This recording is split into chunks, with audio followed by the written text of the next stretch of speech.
BJP উন্মত্ত বাহিনী ওরা শহরে সন্ত্রাস সৃষ্টি করেছে এবং আমাদের এই কংগ্রেস অফিসের ভিতরে পরশুদিন আগুন টাগুন লাগিয়েছে, কিছু আসবাবপত্র জ্বলছে। প্রতিবেশীরা ফায়ার সার্ভিসে ফোন করার পরে ফায়ার সার্ভিস এসছে, নিভিয়েছে এবং কংগ্রেস নেতা কর্মীরাও খবর পেয়ে এসছে এবং গতকালকে অফিসে ঢুকে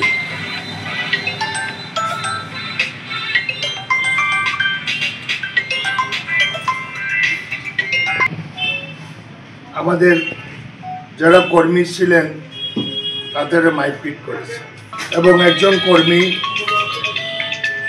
হাত ভেঙেছে, মাথায় ফাটছে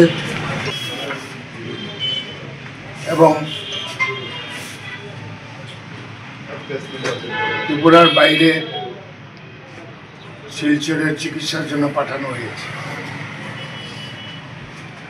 এবং মার্ক্সবাদী কমিউনিস্ট পার্টিরও তাদের একটা প্রোগ্রামের উপরে সাঁড়াশি আক্রমণ করে তাদেরও ৬-৭ জন নেতাকর্মী সিরিয়াস আহত হয়ে হাসপাতালে চিকিৎসাধীন আছে। যারা আহত হয়েছেন উভয় পক্ষ মিনস সিপিএম এবং কংগ্রেসের, তারা একজনও এই শহরে নেই, সব চিকিৎসার জন্য বাইরে গেছে এবং এইমাত্র আমরা যে ইনফরমেশন পেলাম ওইখানে পুলিশ মোতায়েন ছিল, সিআরপিএফ ছিল, পুলিশ অফিসার ছিল এবং একজন পুলিশে নাকি উস্কানি দিয়েছে, যাও ভিতরে ঢুকো। তারা যদি এখানে আটকেই তো তাহলে এই অপ্রীতিকর ঘটনাটা হয়ে যাবে।